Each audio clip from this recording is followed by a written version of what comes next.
धनबाद नगर निगम चुनाव जिस शख्सियत की सबसे ज्यादा चर्चा हो रही है, मेयर के प्रत्याशी संजीव सिंह की।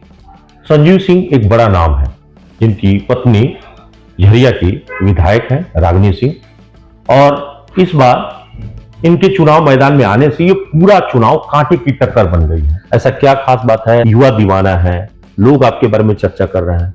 देखिए, सबसे तो बड़ा आशीर्वाद ये मेरे पिता स्वर्गीय सूरजदेव सिंह का है कि उन्होंने जो एक अपना कर्म क्षेत्र में, चाहे वो झरिया हो, भले ही वो झरिया के विधायक रहे हों, और लेकिन काम उन्होंने पूरे जिले के लिए किया है।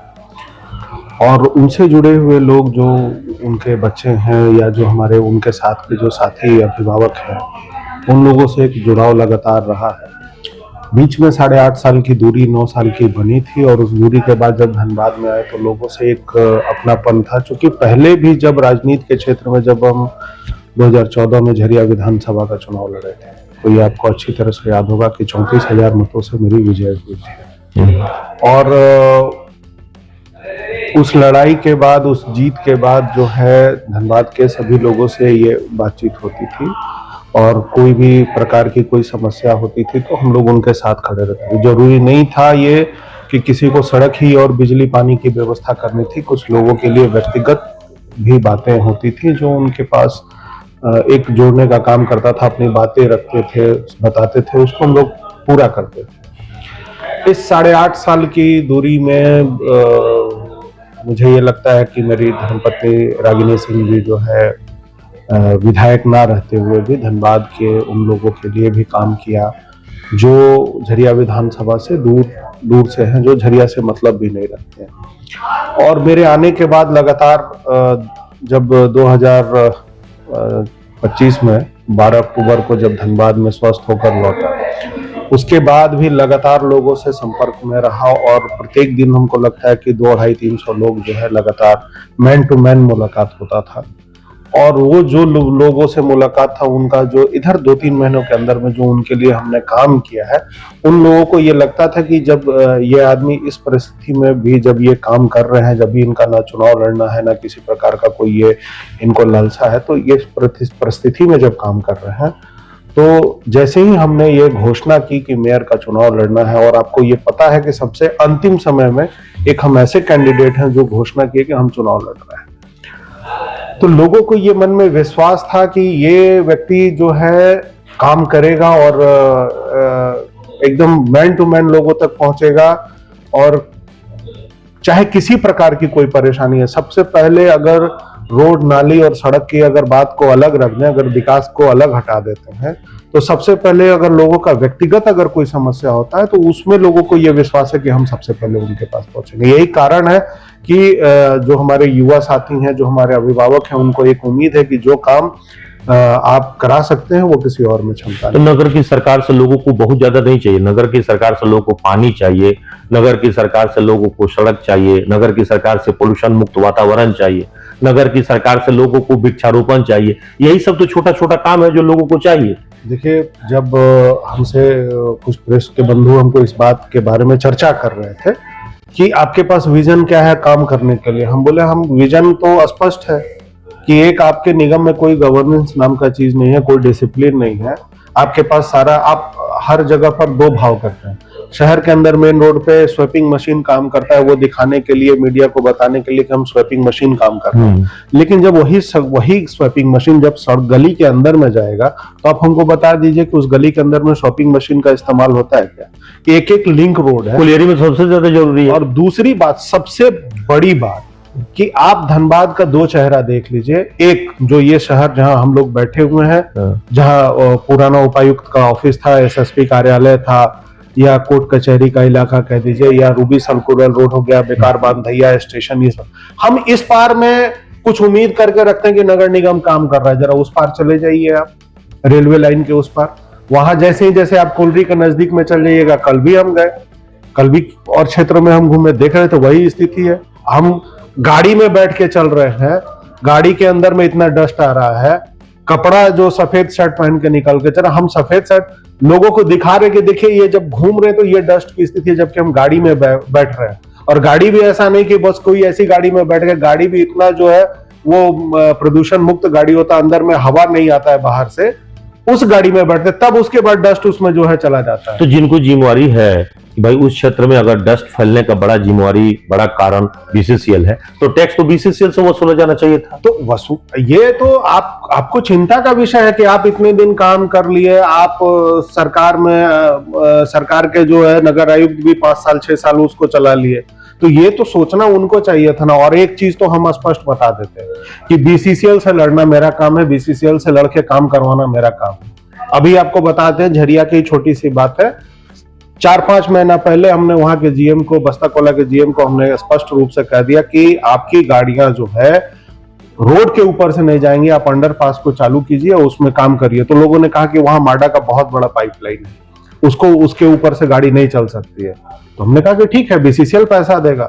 बीसीसीएल ने अच्छा पैसा जो है माडा को दिया और टेंडर हुआ, और अभी आपको बताते कि जो पाइप रोड के बराबरी में था उसको गड्ढा करके 6 फीट नीचे किया गया, और मां दुखड़नी मंदिर के नीचे एक अंडरपास है, उसको चालू करने की व्यवस्था की जा रही है। बीसीसीएल से एक एमओयू किया था पिछले बार पूर्व मेयर शेखर अग्रवाल ने कि खाद का पानी को ट्रीटमेंट करके हम हर घर घर नल जो है योजना के माध्यम से पहुंचाएंगे। कहाँ है? देखिए, आप पहले इस बात को छोड़ दीजिए कि एमओयू हुआ कि नहीं हुआ, पहले इस बात को देखिए कि जितने खाद के पानी जो चलते थे वो अभी जाकर मैनेजमेंट बंद कर दिया, और कितनी जगह पर उस अभी हमको जहां जहां जानकारी मिली है, चुनाव से पहले की बात है, जहां जहां हमको जानकारी मिली है वहां खाद का पानी हम चालू करा रहे। ये तो मैनेजमेंट को, अपने लोगों को, ये तो सीएसआर में ये नियम है कि आपको पानी देना ही देना है।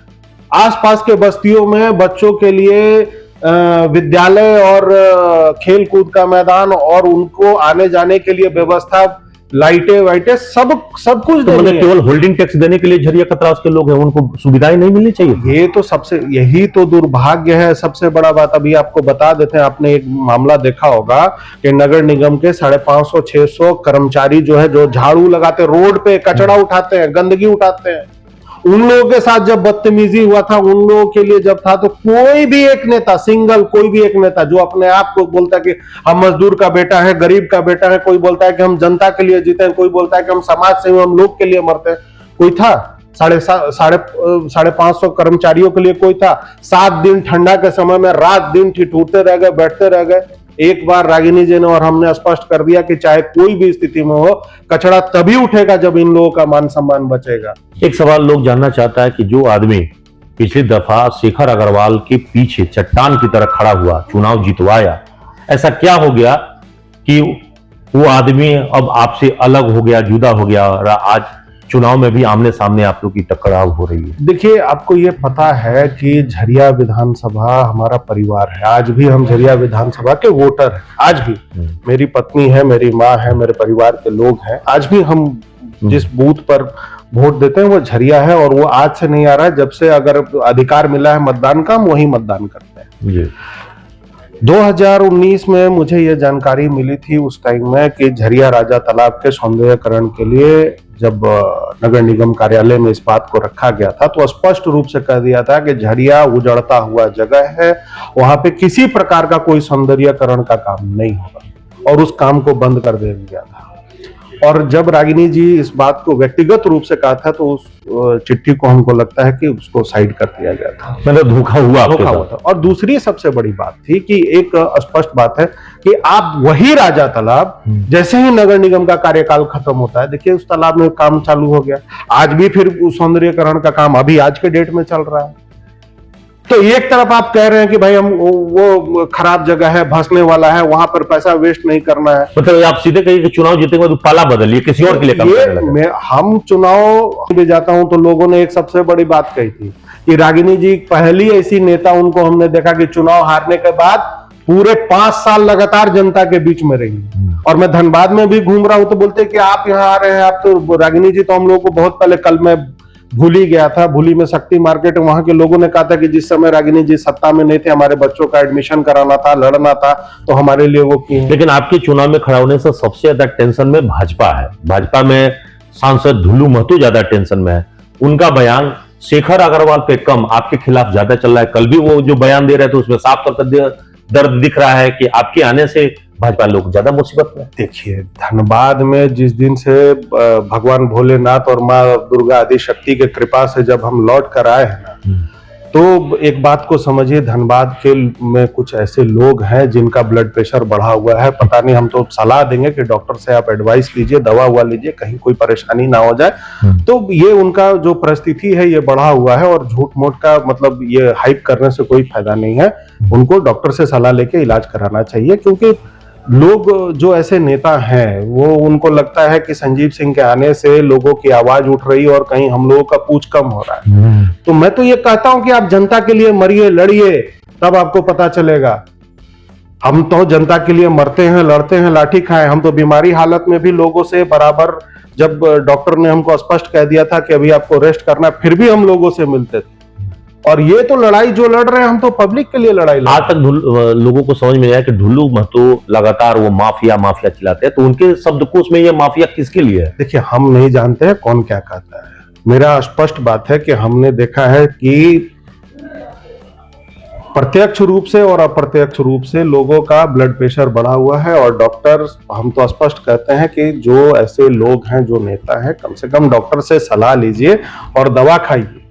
ब्लड प्रेशर को नॉर्मल रखना चाहिए। कुछ लोग ये भी चेतावनी दे रहे हैं, आपके पार्टी के भी नेता, कि जो लोग पार्टी के बियॉन्ड गए हैं, पार्टी के खिलाफ बगावत होकर चुनाव लड़ रहे हैं, उनके खिलाफ कार्रवाई होगी।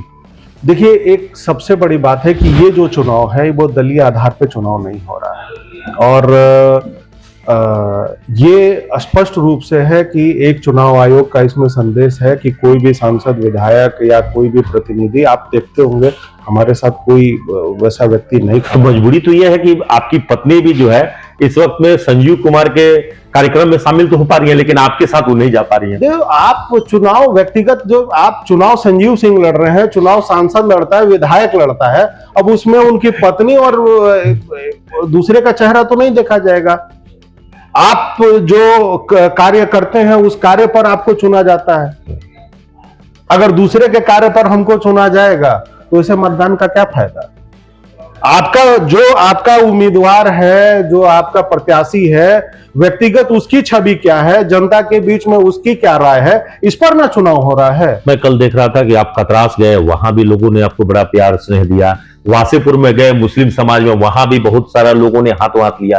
तो ऐसा लग रहा है कि ये चुनाव वास्तव में दलगत नहीं है, तो इसका लाभ आपको मिल रहा है कि सभी समाज में पूछ हो रही है। देखिए, लोगों का यह स्पष्ट मानना है कि संजीव सिंह, चाहे परिस्थिति कोई भी हो, अपने लोगों के लिए, अपने लोकप्रिय जनता के लिए हमेशा किसी भी परिस्थिति पर खड़े रहे। अब आप लोग अभी कुछ पूछ रहे थे कि एक दिन के, भाई आपका विजन क्या है? बोले विजन, पहले तो जो दो चेहरा है धनबाद का, उसको तो पहले खत्म कर लें। तो बोले दो चेहरा कैसे?